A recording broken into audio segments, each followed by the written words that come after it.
welcome to your very own show, India Inc. Each one of us wants to be our own boss. But how many of us can live the dream? Very few. On this show, we make you meet those few lucky people who become entrepreneurs. And I, Richa Kapoor, would accompany you through the show today.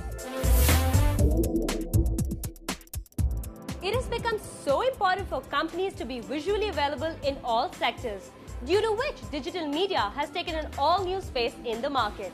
I got a chance to meet a man who started his company from a very small amount of 20,000, but now his company is one of the largest digital media company in the country. I'm talking about Vineet, the founder of Magnon Solutions. Owning a company is hard, but what is harder is getting your digital visibility in front of your customers. Nowadays, companies need to be available on mobile sites and applications.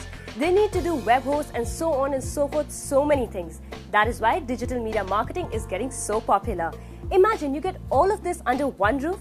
That is why I'm here at Magnon Solution, and I'm going to meet the founder of Magnon Solution, Vineet Bajpai. Welcome to the show, Vineet. Thank you very much. So we've heard so much about you. You started your life from a generator room and making it so big in your life. Tell us something about your childhood.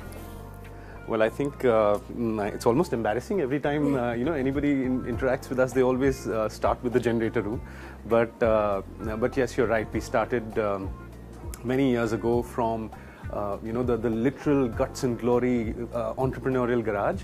So this was a small 7-foot by 8-foot room on the terrace of a building, and with 2 rented computers and all that. So that was the beginning. But it's been very exciting, and I think it's been a decade now. And it's been a fantastic journey so far. So you come from a family of business, or you came from a professional background? I am from an absolutely non-entrepreneurial family. My father retired from the Indian Air Force, and not just my father. Anywhere in the whole family, there is nobody who ever did business. And it was at the age of 22 that I decided that I needed to do something on my own and do something which actually creates value rather than just being part of it. And that's how it started. But no, absolutely, there was no entrepreneurial or business background of any sort.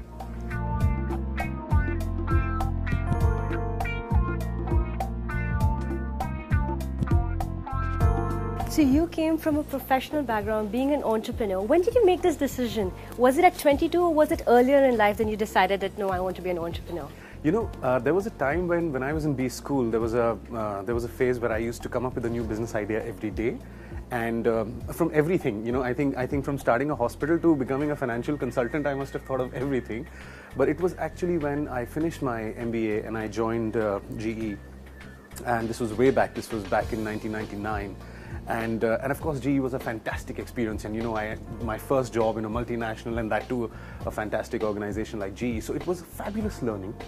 There was a lot of concepts of international best practices, of teamwork, leadership, initiatives. Fantastic learning in GE.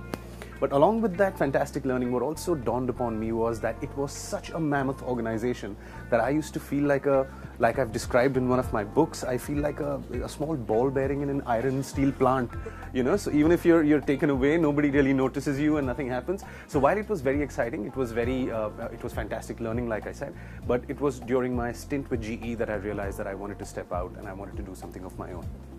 So stepping out and doing something of your own requires money. So where did you get your seed money for this, for starting up yourself?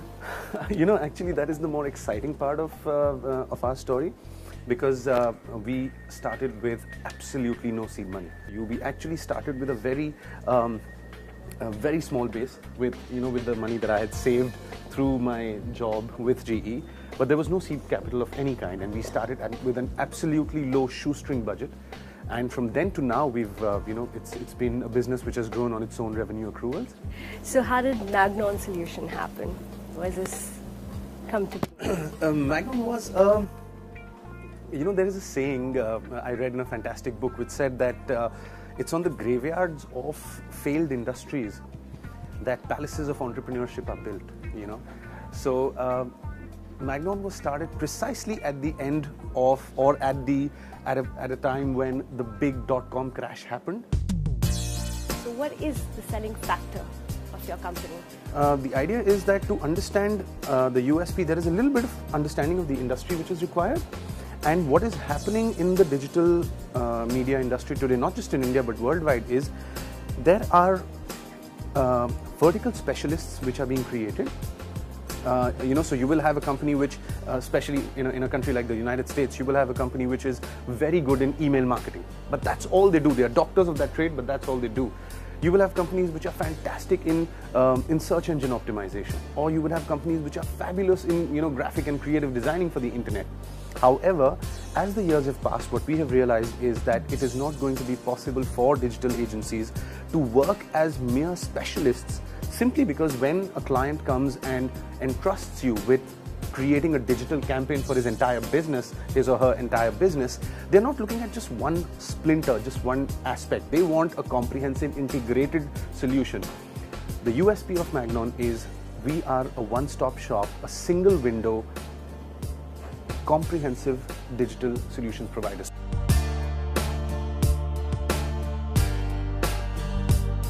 You have so much to yourself, so you would obviously have ideas to give to entrepreneurs who want to get into this industry.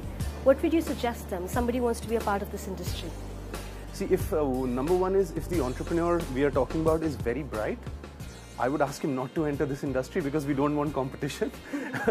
but I think they would have to really identify how they are going to position themselves, because business organizations, whether they are large Fortune 500 corporations or they are small mom and pop businesses in a corner, everybody wants to be on the internet. And because of that, because of such an enormous market, even the service providers, there is an unbelievable clutter.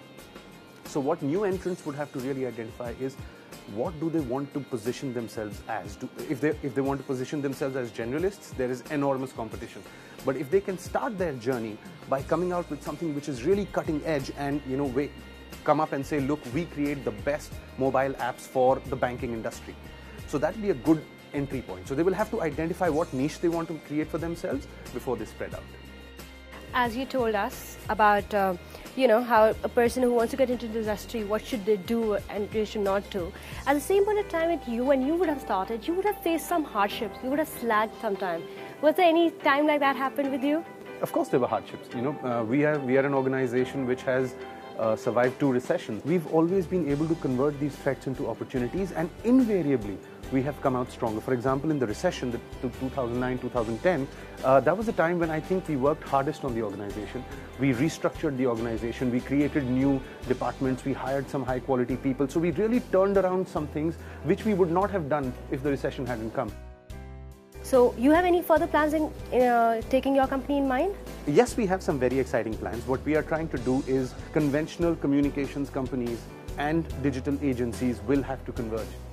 Because eventually what will happen is clients and marketing brand managers and marketing heads and CEOs will realize that it is not possible to create a brand or to promote an organization, a product or a service by having fragmented conventional campaigns and digital agencies.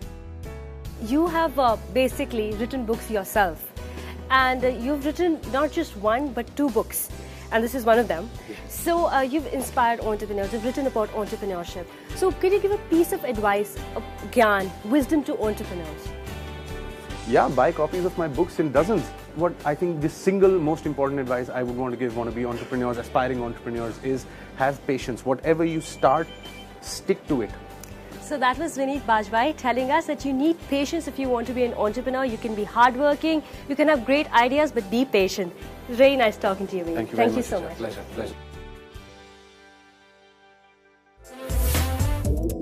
It was a lot of knowledge coming from a man who knows how to be and to become an entrepreneur. It's time for a short break, but stay tuned, as on the other hand, we have a very colorful and exciting bit from Sahil and Sarthak.